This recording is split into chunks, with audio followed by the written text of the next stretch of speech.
Hey, what's up, y'all? This is Hoisey F. I'm here with Isaiah from Class 6. Good. And this is our first time doing a video recorded podcast, or interview, talk show, Oprah Winfrey, if you will. The old Ellen DeGeneres show. Yeah, L&D, like fucking bitches. So, anyways, we're just going to talk about, we're both running two separate brands right now. And we're just going to quickly kind of talk about what we're doing with those brands. And that's pretty much what it's going to be, just quick, like 10 minutes, you know what I mean? Yeah, man, that's good. Just want to find out with Class 6 where we were, where we are now, and where we're headed. You know what I mean? Yeah. So, 2017 we started. Yeah.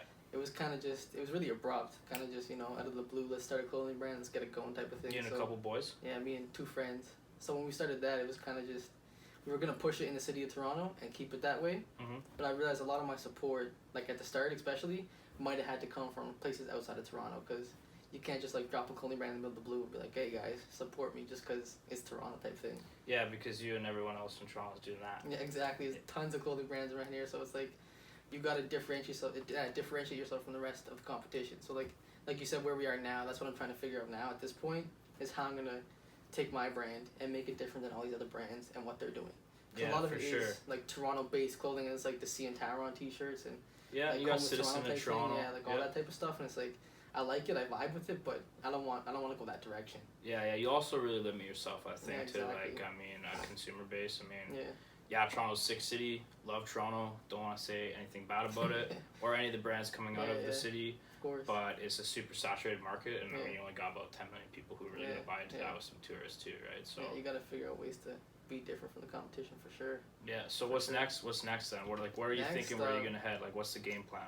I wanna I really liked over the last year at least I've I don't want to say I've studied, but I've watched and taken in a lot of 90s and 80s culture. Right. And that stuff I love the culture from back then. So the new real vibrant. Yeah, the new direction. I want to go maybe bright neon colors. I don't mess with that too much, but a lot of I noticed you like shades. Exactly, I like darker colors for sure. Like a lot of black hoodies, right? So I do love the black. I always go with the black. That's always gonna happen. But yeah. I'm trying to go with cool designs from the 80s and cool drawings, the paintings I see, and the shoes and stuff. Like Jordan 1s, man, when they drop, you couldn't even compete with those, and you still can. It's those pieces are timeless. No matter how, what era they're in. It's I want to create some clothing that's gonna be timeless 10, 20, 50 years from now. Totally. You can't. I don't want to I want to be around for a long time. So longevity is probably a definite battle for any clothing brand. You know what I mean? You get one thing that pops, and then fashion is one of those things that's constantly changing. So it's really hard to keep up. Tomorrow, even if you can't break in. The other thing too, I realized when you talk about going with black and dark and shades, stuff like that. I mean, I worked in retail for about a year. With frumpy old ladies, you know what I mean? Joseph Ribkoff and French Dressing, which is great brands. Don't want to say anything bad about them, but my mom's mom wears them, so shit like that. But the thing is that I always hear, and this is also with me as well. Everyone comes in the store and they're like, "Oh, I really love these colors," but and then they talk about how my whole closet's filled with black and white and gray, and so is mine. You know what I mean? And I'm a lot of people, because they're easy to match with other things, and they're. You know what I mean? So it's tough to get into neon shit, because there are certain people who just really want to dress loud. You know what I mean? But that's the thing. I'm wearing camo and black. You're wearing black on black. It's just what it is, right? So yeah, man. So that's pretty exciting. You know what I mean? Yeah, I'm pretty pumped up about that. Yeah, I'm excited to be a part of it. We met we mentioned on our first podcast from Instagram. And I've been following Class 6, since the day it started. For a minute, you know what I mean?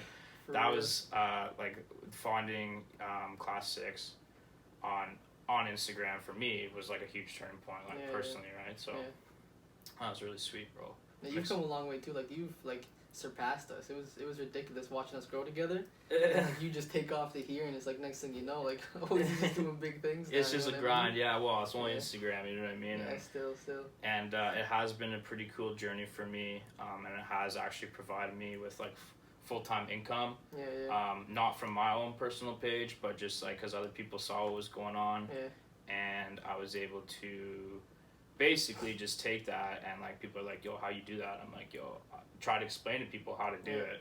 but they rather would just like give me money to do it for them because like they're lazy, you know, and they got their other things they're doing, that's like music and like pottery and shit, right? So yeah, man. And then so since then it was you actually like pushed me into like, you're like, yo, you gotta start your own brand at some time, you know what I mean? You got like this following going on, like you're doing fashion. So I'm now doing this thing called Montfort Remedies, which is a not-for-profit company, which I've founded myself, but I don't own it. I'm not like a CEO. I'm just like a contracted out designer for them, and all the money after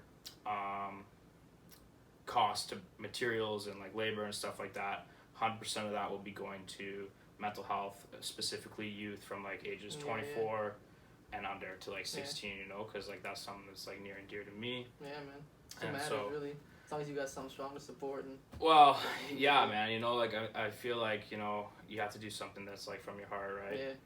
And like, I mean, none of that would have been ever happened for me like without Instagram, and then like without you being like, because I started just like pushing other brands, pushing Class 6, pushing USNY, like these low-key brands that I really fuck with and really believed in, like, you know what I mean, that like are doing something different, you know, not just pin pushing, sitting at pencil pushing, sitting at a desk, you know what I mean, like that type of shit. But like I would have never been able to do it, you know what I mean, like unless like you were like, yo, pushing me, you know what I mean, like pushing me.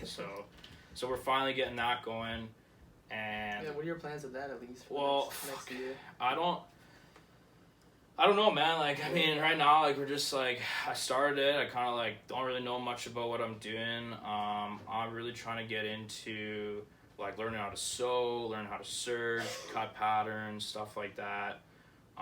It's new. I'm not very good. I'm still, like, pretty amateur, like, at all that stuff. But right now, we got these shirts coming out November 5th.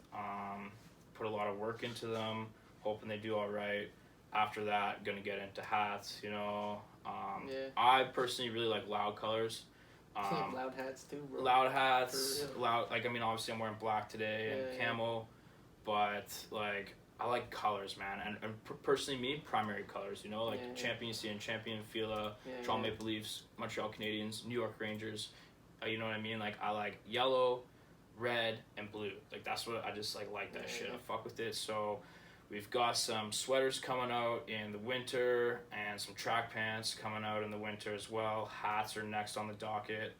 I really want to get into shoes though, you know, I'm personally not like a hardcore sneakerhead, like a big, like I got a pair of Jordans, you know, like pretty basic stuff, but I just feel like something like shoes would like set you apart from like you said with Class 6, like you're trying to like set yourself apart from everybody else, you know what I mean? And how are you going to do that? Like, what's going to be that's probably why Virgil's popping so much, right? Because like his Off-White brand, the clothing, isn't like that hype.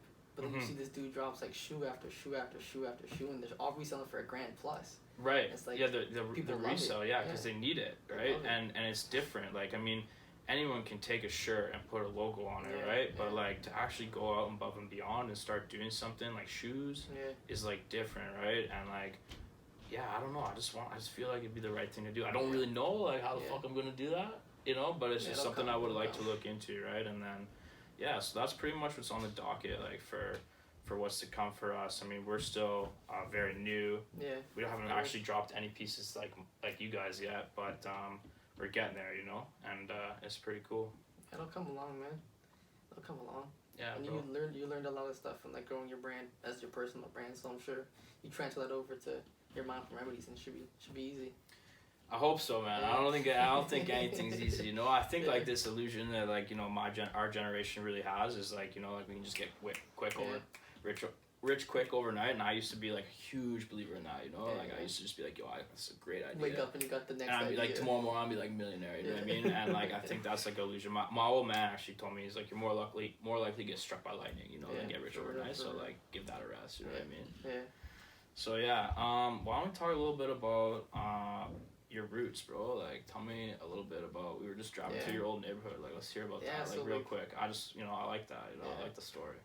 Growing up, it was a lot of like, it was like, I don't want to say hard, but it's just different. You know what I mean? Like, your family dynamic changes a little bit, but when you're young and then like you grow up and you realize that like the parents like are together when you're born, and then stuff happens, and like it's just life. Like relationships end, it happens.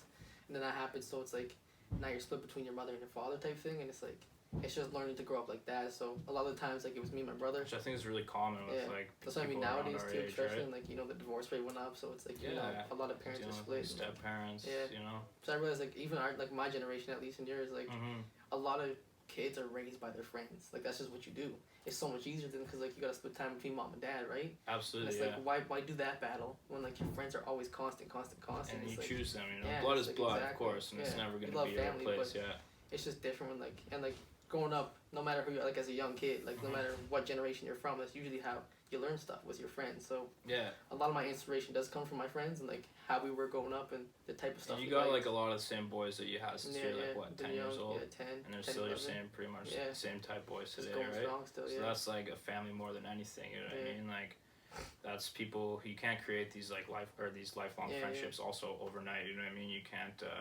Create a lifelong friendship in like a year, you know what I mean? So like that's pretty cool. You got that going. Yeah, that's what I mean. I think the key was like, especially starting the Support. brand when we talked about it. It was like, I just liked like the dynamic of our group. I just thought we were like a classic group of guys. Like that's just how I thought of us. Yeah. So like that's where the name came from. It was just like you brand it with Toronto. Yeah. Then you just put it together, right? So that's how like I came up with all that stuff. Yeah. So like essentially the clothing brand was inspired by literally a group of friends. Yeah. Right. It's literally just what it kind is. Kind of like obviously you don't dress like greasers, but like if you think about like Pony Boy and those guys, the outsiders, right?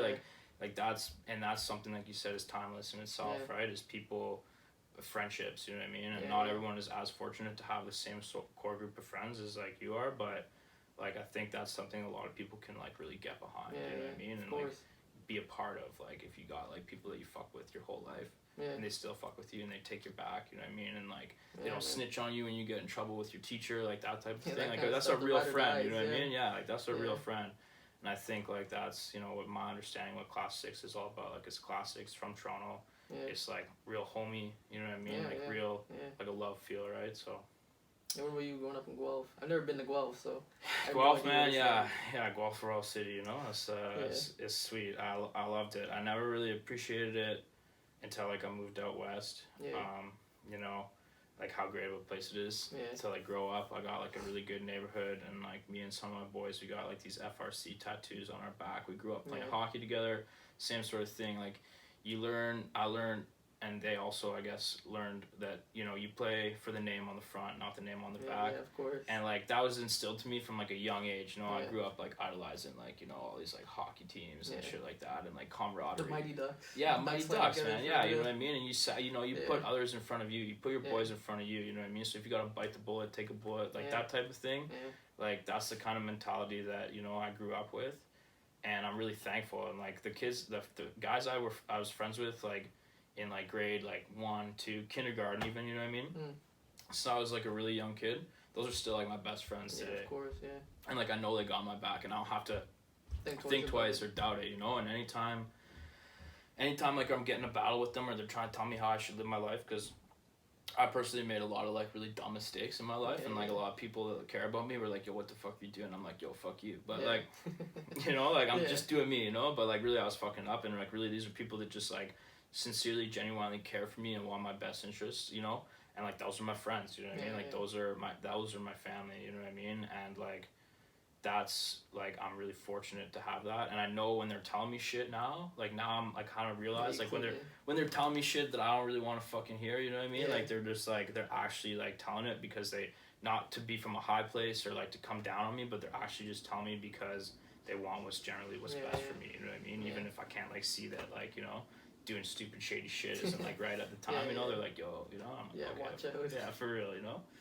So yeah, man, I don't know, you got anything else you need to get off your chest on this one? Man, not that I can think of, just watch out for the brand type of thing. Yeah, man, Class 6, you know what I mean? Mob for Remedies, it's Isaiah and Hoisey, and we'll be back again for sure. We did one earlier, it was like months ago. We don't really know what we're doing, but we're just getting out there and we're just trying to do our thing. So, I mean, if you watch to this point, like, we really appreciate you guys. And that's a wrap, brother. You know what I mean? Yeah, we appreciate it.